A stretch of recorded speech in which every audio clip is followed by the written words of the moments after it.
세상 속에서 구별된 삶이라는 제목으로 함께 은혜의 말씀을 나누겠습니다. 우리 믿음의 사람들이 사는 삶의 환경은 예수를 믿는다 해서 세상을 떠나서 살 수 있는 건 아니지 않습니까? 세상 가운데 살면서 우리가 구별된 삶을 살아야 된다. 우리가 잘못 신앙생활하면 한쪽이 치우칠 수 있습니다. 우리는 세상을 떠나서 살 수가 없습니다. 이 세상 가운데 살면서 구별된 삶, 마치 우리가 지금 이 시대를 살아가면서 나는 중국이 싫어, 그래서 나는 중국 메이드 인 차이나 중국 제품은 절대로 쓰지 않을 거야. 그러면 여러분 오늘 살아내지 못합니다. 한번 보세요. 집에서 쓰는 이쑤시개 하나조차도 다 중국 제품입니다. 우리 교회 안에 지금 중국 제품 없는 데가 어디 있습니까? 먹는 음식들 속에 나는 중국이 싫으니까 중국 제품 안 쓸 거야. 그럼 스스로 그냥 이 시대 속에 살기 싫다, 이런 얘기입니다. 그거는 천국 가는 방법밖에 없어요. 세상 속에 살되 우리는 구별된 삶을 살려면 어떻게 살아야 될까? 신앙인의 정체성. 내가 누구인가? 나는 하나님의 성전이라는 것, 하나님의 백성이라는 것, 하나님의 자녀라는 이 확실한 정체성, 예수 그리스도 안에서 나는 하나님의 자녀라는 이 확실한 정체성만 가지고 있으면 얼마든지 우리는 넉넉히 이길 수 있습니다. 오늘 나눠야 될 주제 6장 14절부터 7장 1절에는 주제를 한번 본다면 그냥 멍해, 믿지 않는 자들과 함께 멍해를 매지 마라.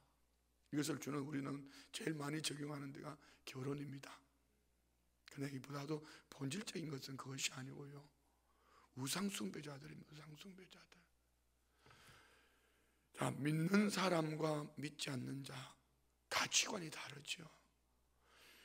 믿는 사람, 우리 하나님의 자녀들과 우상숭배자들은 가치관이 다릅니다. 지금 이 시대를 한번 얘기해 보겠습니다. 주일날 믿지 않는 자들은 주말이 되면은 생각하기 뭐가 있습니까? 이제 쉬는구나. 아니면 어디로 여행 갈까? 모처럼 가족들과 어디로 여행 갈까? 우리 믿는 사람들은 우리 교회가 지금 작전 기도하는데 평소에 내가 잘 못했더라도 이날만큼은 또 열심히 해야지.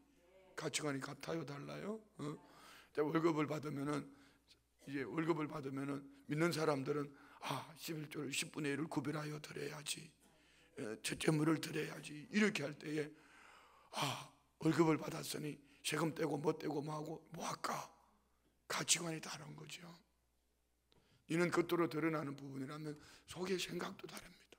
세상 사람들은 어떻게 하면 움켜쥐어서 나만, 우리만 이렇게, 그래 믿음의 사람들은 그렇지 않습니다. 우리는 예루살렘 교회가 어려움을 당했을 때에 이방인들 교회들이 돕고 섬기는 모습을 봅니다. 교회는 끊임없이 사랑하고 나누어주고 섬기는 모습, 오순절 초대교회도 그랬습니다. 나눠주는 교회, 자기 재산 소유를 팔아서 나눠줬습니다. 그러나 세상은 있을 수 없는 거지요. 물론 도덕적으로 선한 일을 하는 분이 많지만 그 중심이 믿음의 사람들의 선 베품 그 속에는 오직 복음을 위하여 복음과 함께입니다. 불신자들은 이것이 그냥 도덕적으로 윤리적으로 선한 것 이상에 지나치지 않습니다. 그러니까 불신자들과 믿음의 사람들이 멍해를 맨다는 것은 참 쉬운 일이 아니죠. 성경에도 민수기 한번 볼까요? 우리 신명기 22장 10절, 신명기 22장 10절 말씀 한번 볼까요? 신명기 22장 10절 다 같이 봉독합니다. 다 같이 시작. 너는 소와 나귀를 결의하여 갈지 말며. 소와 나귀를 결의한다는 말이 뭐죠? 한 결의, 멍에. 우리는 소 한 마리가 밭을 갈지만 이스라엘 나라에는 두 마리, 한 결의, 두 마리가 밭을 가는데 소와 나귀가 한 결의가 되면 어떻게 될까요? 소가 걸어가는 스텝이 다를 것이고 나귀와 또 소가 가고자 하는 방향이 힘쓰는 게 다를 것이고 나귀와 그렇게 소한 나귀를 한 겨리로 만들어서 밥 깔지 마라. 이게 구약 성경에 기록되어지는 말씀이라면 오늘 신약에서는 믿는 자와 불신자가 함께 멍에를 매면 가치관, 삶의 방향이 다르기 때문에 절도 함께 갈 수 없다. 이 말 속에 오해하지 말아야 될 것은 세상을 떠나라는 얘기 아닙니다. 믿음의 사람들이 살아가는 중심 가치관과 우상 숭배자들의 중심 가치관이 다르니 너희들이 어떻게 우상 숭배자들과 함께 하나 될 수 있겠냐? 이것을 제일 많이 우리가 적용하는 것이 결혼의 문제입니다. 세상은 그래요. 오늘 우리 성도님들 솔직하게 진솔하게 여기 계시는 권사님들 아직까지 눈물 흘린 분들 많잖아요. 결혼하기 전에는 결혼만 해주면 나하고 결혼만 해주면은 나 같이 교회 가게 해주겠다 해놓고 처음에는 결혼할 때는 한번 따라가 주는 것 같더니만은 아직까지 안 따라오잖아. 그동안에 많이 울었잖아. 아멘 안 해요 아무도?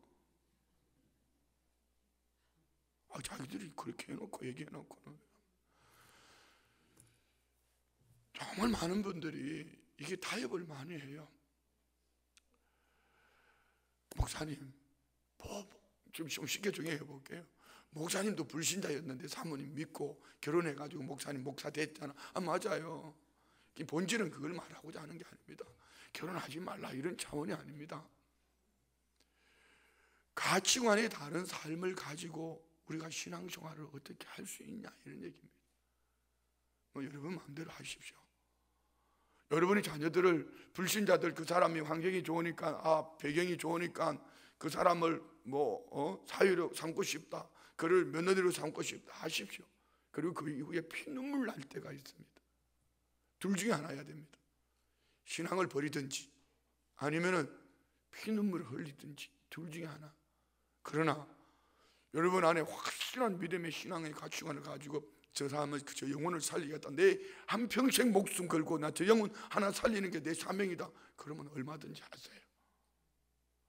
본질적인 것은 오늘 본문에 말하는 것은 우상 숭배자들과 함께 멍에를 매지 말라. 이것 때문에 불신자들의 가치관이 세상 속에 우상 속에 있기 때문에 그들과 함께 하지 말라 이런 차원이니까 여러분이 알아서 적용해서 어떤 이길 수 있기를 부탁을 드리겠습니다.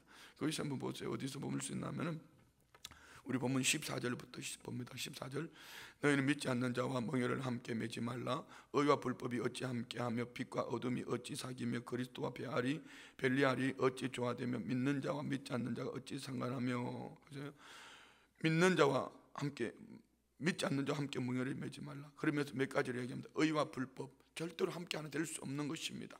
빛과 어둠, 여기서 말하는 의와 불법은 의인과 불신자가, 그리고 빛과 어둠, 빛의 자녀와 어두움의 종들, 어둠의 자녀들, 그리스도와 벨리알, 예수 그리스도를 믿는 믿음의 사람과, 여기 벨리알은 사탄을 말하죠. 마귀의 종된 자들, 어찌 조화되며 믿는 자와 믿지 않는 자가 어찌 상관하며. 그래서 16절에 본질적인 것을 이렇게 말합니다. 하나님의 성전과 우상이 어찌 일치가 되리요. 오늘 우리 믿음의 사람들 안에는 우상 속에 살지 않지요. 마음의 탐심, 이것이 우상이라 했지만 이 마음에 있는 것은 가질 수 있지만 우상의 종교, 형식, 어떤 그것에 길들여서 그것을 쫓아가지는 분명히 아니할 것이라고 믿습니다. 우리는 살아계신 하나님의 성전이라 이와 같이 하나님께서 이르시되 내가 그들 가운데 거하며 두루 행하여 나는 그들의 하나님이 되고 그들은 나의 백성이 되리라. 그래서 분리하라. 빛과 어둠. 하나님이 내 안에 계셔서, 우리 안에 계셔서 하나님께서 나의 아버지가 되시고 하나님께서 나의 왕이 되셨는데 어떻게 우리가 우상 앞에서 우상과 함께 할 수 있겠느냐. 오늘 바울 사도는 왜 고린도 교회를 향해서 이 얘기를 했을까요? 고린도 교회 안에는 이런 일들 때문에 많은 갈등이 있다는 것이죠. 더더욱 교회들을 보면은 우리 교회만 해도 이미 안정이 돼 있으니까 그렇지만 개척교회 안에는 이런 경우가 참 많죠. 이제 개척교회를 하다가 보면은 명절이 되고 이러면은요 영적으로 보여져요. 특별히 명절을 지나고 오면은 성도들이 확 뒤집어져 있습니다. 왜? 대개 믿음의 1세대들이 개척교회는 많이 오거든요.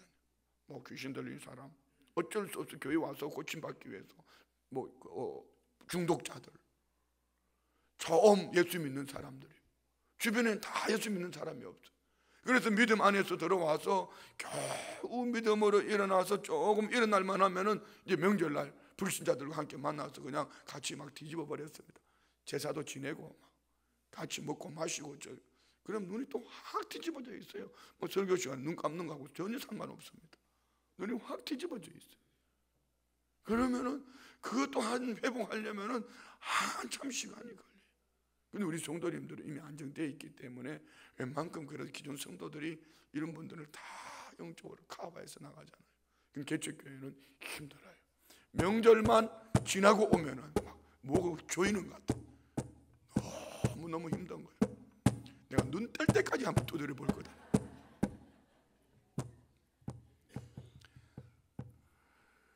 자, 여러분, 우리 그래야 됩니다. 믿음의 사람들은 항상 이 마음의 중심이 내가 누구? 나는 하나님의 백성이다. 나는 하나님의 자녀다. 하나님 나의 아버지다. 내 안에 그리스도의 영이 함께한다. 네가 그리스도의 영이 있으니 이 속에 들어가면 내 영이 죽는다. 이런 가치관이 분명히 있어야 돼. 아멘. 그러면 어떻게 해야 될까요? 구별된 삶을 살아야 돼. 요즘은 이렇게 신도시 같은 데 가면 제일 많은 게 보니까 노래방이더라고. 노래방. 안 그래요? 노래방 아니면은 마사지 샵 이런 거 가지 말라는 얘기 아닙니다. 우리 성도님들 노래방 가보셨어요? 안 가보셨어요? 그 좋은 데를 왜 안 가봐요? 노래방 처음 시작할 때 제가 안산에서 배추 장사할 때거든.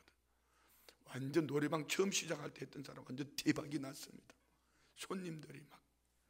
그런데 요즘 노래방 얘기를 들어보니까 노래방이 노래만 부르는 데가 아니고 변질이 됐더라고. 노래방에서 술도 팔고 또 뭐가 있다고 그러더라? 도우미도 있고. 도우미가 뭐 하는지는 모르겠어요. 노래방에 가보셨어요? 도우미 불러가 노래 같이 불러봤어요? 그러면 자, 옛날에 노래방에는 목사가 들어가면 그냥 노래방 가니까 이렇게 쉽게 갈 수도 없지만, 저 가봤습니다. 갈 수도 없지만 요즘에 노래방에 갔다 오면 벌써 딱 색안경 끼고 봅니다. 조심하셔야 합니다. 이게 오늘 믿음의 사람들이 세상을 살아가는 한 부분의 지혜일 수도 있습니다. 오늘 우리 모두가 왜 분리되는 이런 삶을 살아야 될까? 중요한 거는요, 그 속에 갔다 오면은 내 영이 죽습니다. 우리가 어떻게 세워진 은혜를, 어떻게 입은 이 은혜를 다 몸부림하면서 이 새벽에 눈 뜨라고 하면서 여러분, 그러면서 그냥 언덕길로 올라가는 사람처럼 힘겹게 와서 하루아침에 한 방에 쏟아버려요. 중심은 우리가 눈에 보이지 않는 영적 전쟁 속에 있기 때문에, 여기에 육신의 눈에 보기 좋다, 쉽다, 편하다 하지만은 내 속에 있는 영이 거부합니다. 그러면 우리 신앙에 큰 걸림돌이 되는 겁니다. 그래서 하나님의 자녀는 절대로 하나님을 떠나서 우상 숭배자들과 함께 멍에를 맬 수 있다 없다? 없다. 우리가 구별된 삶을 살 수 있기를 부탁을 드립니다. 왜 우리는 구별된 삶을 살아야 될까? 예수 그리스도 안에 새 언약을 받은 하나님의 자녀이기 때문에. 자, 그래서 17절, 사실은 16절 중간 내가 그들 가운데부터 봐야 되는데 한번 볼게요. 다시 한번. 내가 그들 가운데, 시작. 내가 그들 가운데 거하며 도로 행하여 나는 그들의 하나님이 되고 그들은 나의 백성이 되리라. 그러므로 너희는 그들 중에서 나와서 따로 있고 부정한 것을 만지지 말라. 내가 너희를 영접하여 너희에게 아버지가 되고 너희는 내게 자녀가 되리라. 전능하신 주의 말씀이니라 하셨느니라. 아멘. 우리는 예수 그리스도 안에서 새 언약을 받은 하나님의 자녀들입니다. 그러면 이 언약의 책임을 우리가 져야 되는 거죠. 우리 예레미야 31장 1절 말씀 볼까요? 예레미야 31장 1절 말씀.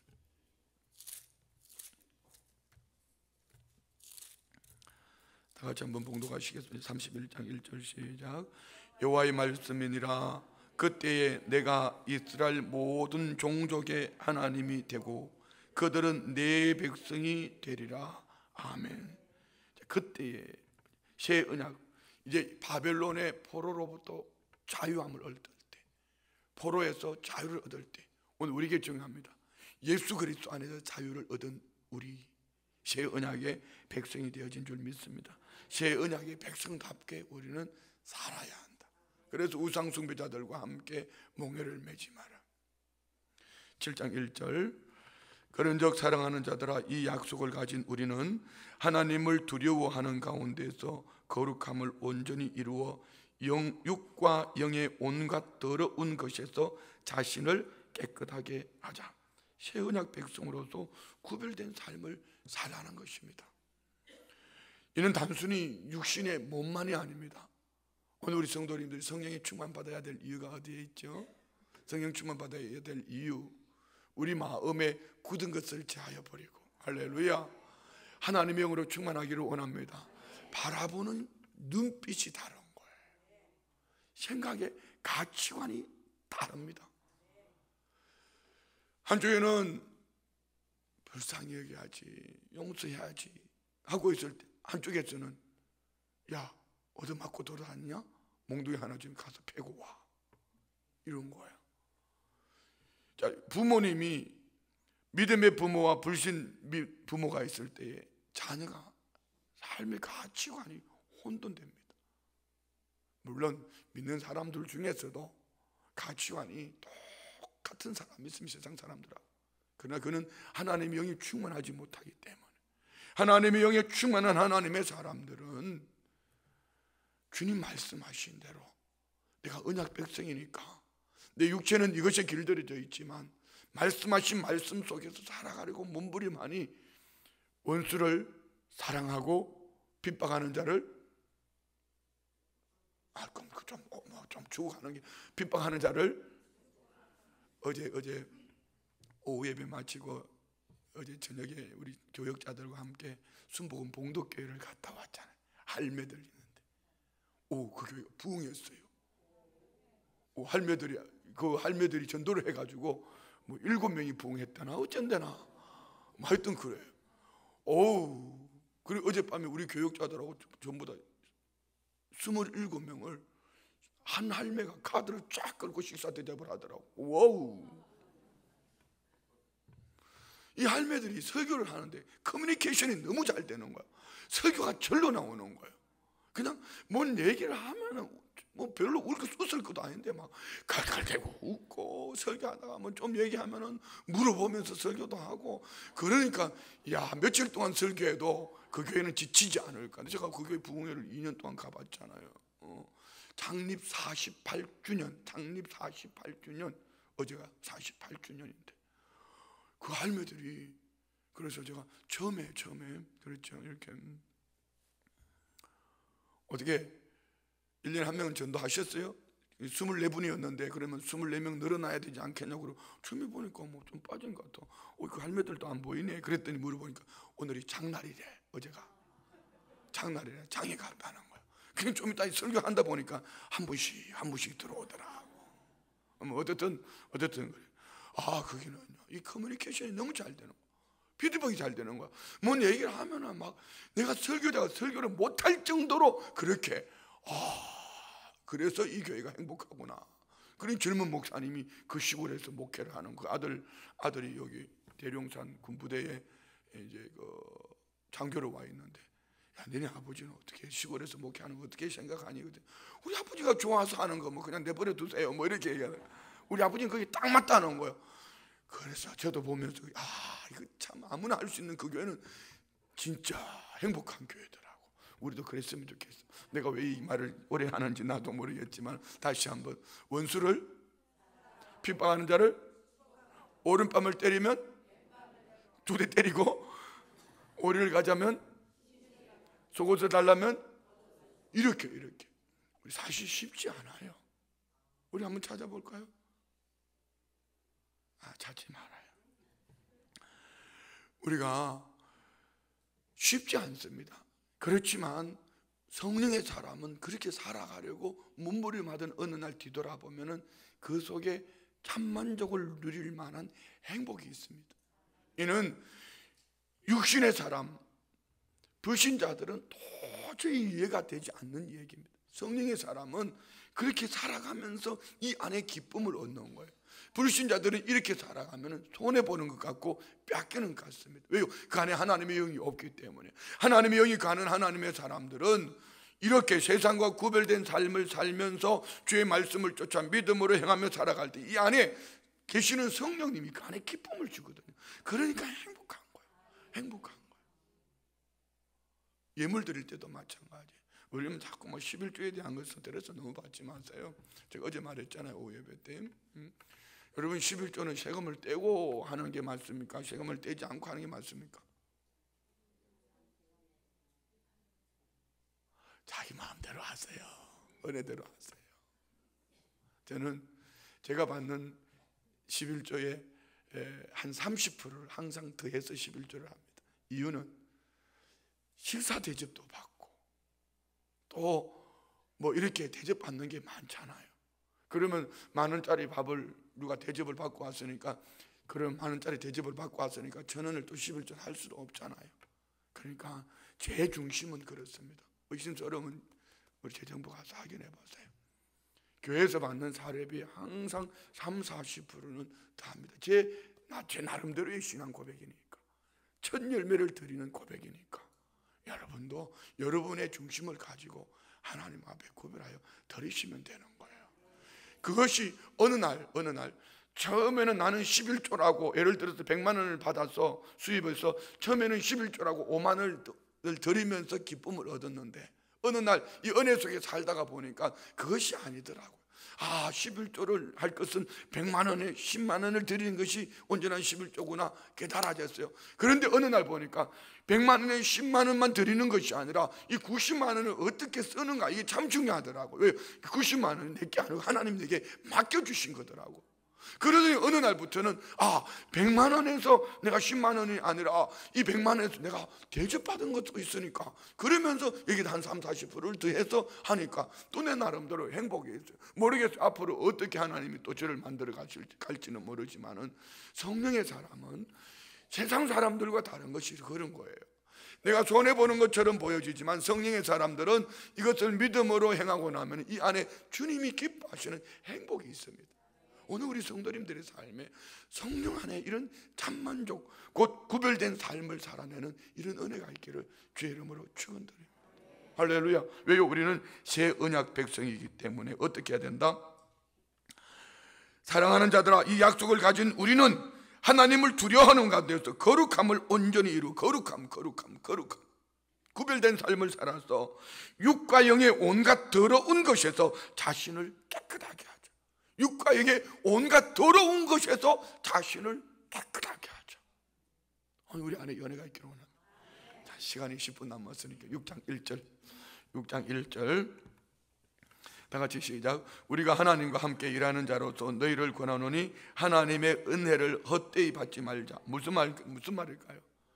하나님의 은혜를 무익하게 하지 마라. 은혜를 입은 자라면 은혜 입은 자답게 살자. 어떻게 해요? 자, 2절 이르시되 내가 은혜 베풀 때에 너에게 듣고 구원의 날에 너를 도왔다 하셨으니 보라, 지금은 은혜 받을 만한 때요, 보라, 지금은 구원의 날이로다. 이사야 49장 8절 말씀 볼까요? 우리 이사야 49장 8절, 이사야 49장 8절입니다 49장 8절 다 같이 한번 봉독합니다. 시작. 여호와께서 이같이 이르시되 은혜의 때가 내게 응답하였고 구원의 날이 내가 너를 도왔도다. 내가 장차 너를 보호하여 너를 백성의 언약으로 삼으며 나라를 일으켜 그들에게 그 항무하였던 땅을 기업으로 상속하게 하리라. 아멘. 무슨 얘기죠? 이 말씀을 인용해서 바울 사도는 은혜 받을 만한 때, 지금은 구원의 날이로다. 곧 하나님과 함께 일하는 자로서, 직분자로서 은혜를 헛되이 하지 말라. 하나님과 함께 관계를 가지고 있는 그리스도의 직분자로서 이 은혜를 무익하지 않도록 지금은 은혜 받을 만한 때요, 지금은 구원받을 만한 때라. 직분자로서 은혜 가운데 살아라는 얘기입니다. 그러면서 바울 사도는 3절에 직분자로서 고난의 8가지 고난을 말합니다. 3절 시작. 우리가 이 직분이 비방을 받지 않게 하려고 무엇이든지 아무에게도 거리끼지 않게 하고 오직 모든 일에 하나님의 일꾼으로 자천하여, 스스로 말입니다, 자천하여 많이 견디는 것과 환난과 궁핍과 고난과 매맞음과 갇힘과 난동과 수고로움과 자지 못함과 먹지 못함 가운데도, 곧 이스라엘 백성들이 출애굽에서 광야길을 지나서 가나안 땅을 향해 갈 때에, 우리 신명기 8장 말씀 볼까요? 신명기 8장 2절로 6절. 신명기 8장 2절로 6절. 시간이 없으니까 조금 바빠지네요. 신명기 8장 2절로 6절 다 같이 한번 보겠습니다. 다 같이 시작. 내 하나님 여호와께서 이 40년 동안에 내게 광야 길을 걷게 하신 것을 기억하라. 이는 너를 낮추시며 너를 시험하사 내 마음이 어떠한지 그 명령을 지키는지 지키지 않는지 알려 하심이라. 너를 낮추시며 너를 줄이기도 하시며 또 너도 알지 못하며 내 조상들도 알지 못하던 만나를 내게 먹이신 것은 사람이 뜨거움으로만 사는 것이 아니요 여호와의 입에서 나오는 모든 말씀으로 사는 줄을 내게 알게 하려 하심이니라. 이 40년 동안에 내 의복이 헤어지지 아니하였고 내 발이 부르트지 아니하였느라. 너는 사람이 그 아들을 징계함 같이 내 하나님 여호와께서 너를 징계하신 줄 마음에 생각하고 내 하나님 여호와의 명령을 지켜 그의 길을 따라가며 그를 경외할지니라. 아멘. 바울 사도는 오늘 그 자신도 직분자로서 비방을 받지 않도록, 직분자에게도 많은 이런 고난이 있다. 이 고난은 헛되지 않다. 이 고난이 은혜의 때다. 이 고난 속에 뭐가 예비되어져 있다. 부모가 자녀를 징계함과 같이 광야길 가는 이스라엘 백성들을 하나님이 목마름과 갈증과 배고픔과 이 모든 것들 속에서 하나님 뭐 했더라? 이스라엘 백성들을 훈련, 시험하시면서 이들을 경고케 하셨다. 그러나 사람이 떡으로만 살 것이 아니요 하나님 입에 나오는 모든 말씀으로 사는 것을 그들에게 뭐요? 가르쳐 주시기 합니다. 그럼 직분자들의 삶의 고난은 시간이 지나보면 안다. 옆에 번 보고 얘기해요. 시간이 지나보면 알겨. 참 목회를 하면서 제가 그러잖아요. 우리 교회 오고 난 다음에도 마찬가지예요. 1년이 지나고 보면 1년 전보다 철이 조금 드는 거다. 조금. 이제 6년째 되고 보니까 아우 바보 같은 게 우리 이렇게 이 성도님들을 데리고 왜 그렇게 목회를 했는지 모르겠어. 왜 그렇게 했는지 모르겠어. 바보 덩신천지 축구야. 아우 그냥 제 스스로가 돌아. 그때를 생각하면 가끔 소름 끼칠 때가, 그때 내가 침을 꾹 삼키고 지나갔으면 아무것도 아닌 게 이 여리고 이렇게 아름다운 성도님들에게 왜 그렇게 상처를 줬는지 몰라. 지나와 보니까 알겠더라. 아무것도 아닌데 왜 혼자서 그렇게 잘못되는 줄 알고 그렇게 다 그건 어른들인데, 그렇죠? 뭐 끄덕끄덕하든지 하면 하든지 뭐 좀 그러는 거예요. 지나와 보면 알아요. 남편이 그렇게 속색일 때 같이 사내 만에 그때 하나님 뭐 하셨다? 남편을 무기로 사용하셔서 나를 훈련시켰는데 그것도 모르고 그냥 남편 머리카락이나 집어 뜯고 그렇게 앉아 있었다. 사니 못 사니 하고 지나와 보면 아무것도 아니에요. 권세 잡아보면 그 아무것도 아니에요. 명예 그 얻어보면 아무것도 아니에요. 너무 바다다닥 하지 말고 그냥 은혜 가운데 살아요. 그냥 오늘 본문에 말하는 것은 직분자로서 고난을 받을 때에 그거 너무 힘들어하지 마라. 그때가 은혜의 날이다. 지나가 보면 그게 그 속에 축복이 있더라는 겁니다. 할렐루야. 자, 그리고 오늘 6절 깨끗함과 지식과 오래 참음과 자비함과 성령의 감화와 거짓이 없는 사랑과, 대표적인 인물이 누굴 들 수 있을까요? 요셉은 종으로 살면서 깨끗함, 지식, 오래 참음, 자비, 성령의 감화, 거짓이 없는 사랑 이렇게 살아냈더니 하나님의 결국은 요셉을 들어 뭐 국무총리를 올려줬더라. 이게 중요한 게 아닙니다. 그 집안이 뭐 그 땅으로 왔더라. 이게 중요한 게 아닙니다. 하나님의 뜻, 형통함, 하나님의 계획 속에서 요셉은 살아내더라는 겁니다. 오늘 우리도 이런 은혜가 있기를 원합니다. 7절 진리의 말씀과 하나님의 능력으로 의의 무기를 좌우해 가지고, 자, 우리 모든 성도님들의 진리의 말씀과 하나님의 능력이 의의 무기가 되시기를 축복합니다.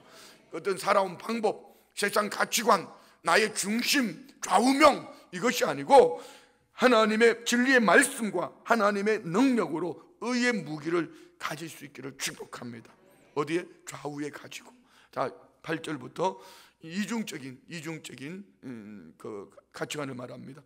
다 같이 8절부터 시작. 영광과 욕됨으로 그러했으며 악한 이름과 아름다운 이름으로 그러했느니라. 우리는 속이는 자 같으나 참되고 무명한 자 같으나 유명한 자요 죽은 자 같으나 보라 우리가 살아있고 징계를 받는 자 같으나 죽임을 당하지 아니하고 근심하는 자 같으나 항상 기뻐하고 가난한 자 같으나 많은 사람을 부유하게 하고 아무것도 없는 자 같으나 모든 것을 가진 자로다. 이중적인 것이죠.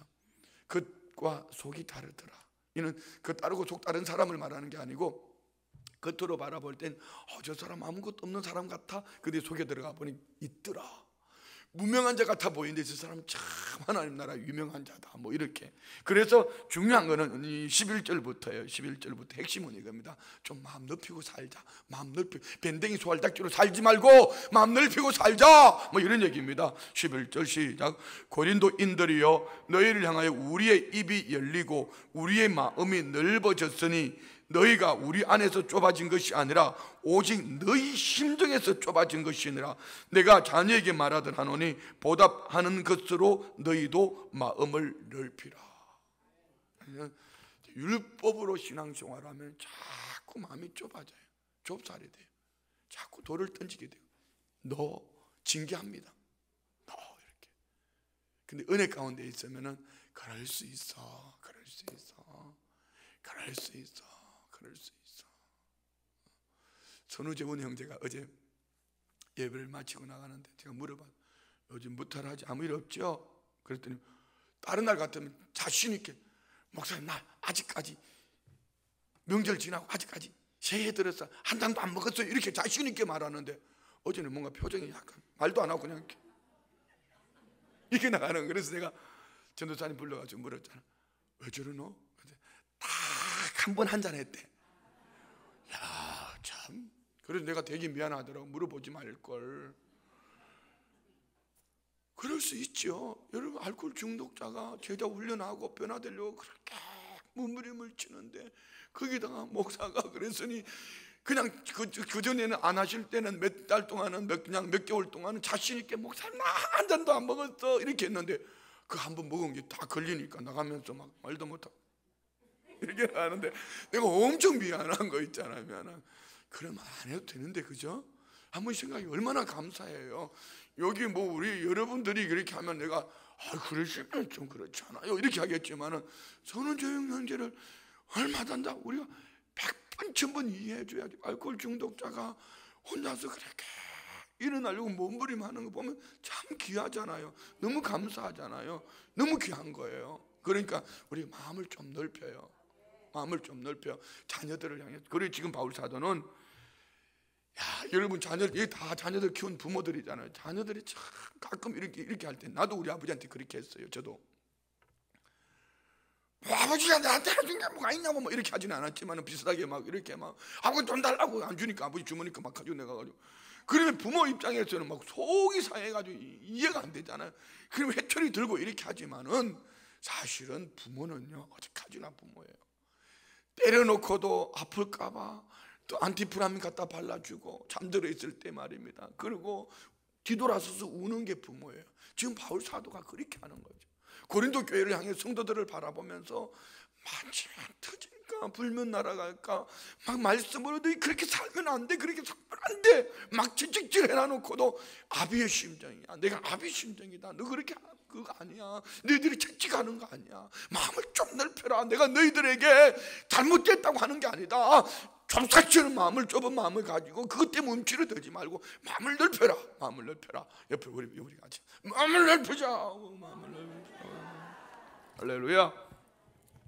자, 오늘 말씀 이런 얘기입니다. 그러니까 이 6장의 말씀 우리 현실의 삶 속에서 살아야 될 문제들입니다. 어떻게? 우리는 믿음의 사람이니까 세상 속에 살아가면서 구별된 삶을 살기를 원합니다.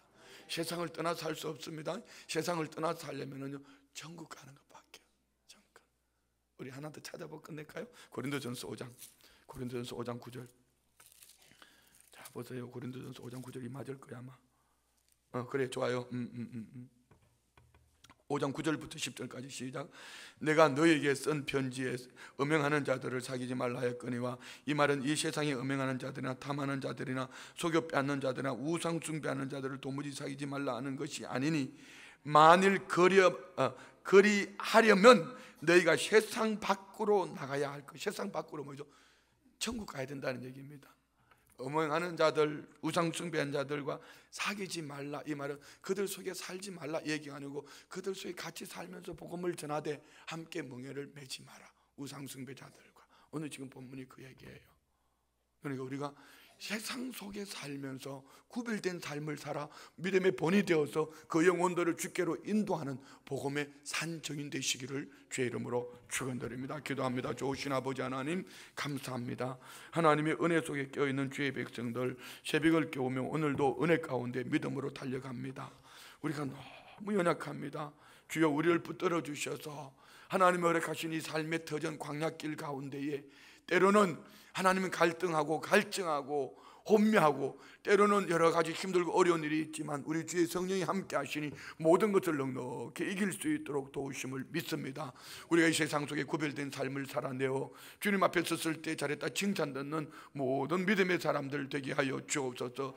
은혜를 헛되이 받지 않도록 귀한 직분 사명 잘 감당할 수 있도록 늘 성령으로 충만케 하여 주옵소서. 거룩한 삶으로 살아내며 많은 영혼들을 살리는 일에 귀하게 쓰임받는 우리 모든 성도님들 되게 하여 주옵소서. 이 시간 믿음으로 예물 드립니다. 11조 예물 드립니다. 혜민사랑의 지원금 드립니다. 1,000번째 예물 드립니다. 21일 작정 예물 드립니다. 상조원금 드립니다. 성교원금 드립니다. 각종 감사 예물, 작정 예물 드립니다. 소원 예물 올려드립니다. 릴레이 작정 예물 드립니다. 범사에 감사합니다. 올려드린 예물 기도 제목 마음의 소원 늘 연락하여 주시고 하나님의 때에 맞도록 때를 따라 도우셔서 예비하신 그 축복의 지름길에 참여하게 하여 주옵소서. 손에 하는 일들마다 복을 주시고 구별하여 아름다운 열매의 결실로 주님 앞에 드려지고 개인의 큰 복을 받게 하여 주옵소서. 예수님의 이름으로 축복하며 기도드리옵나이다. 아멘. 할렐루야.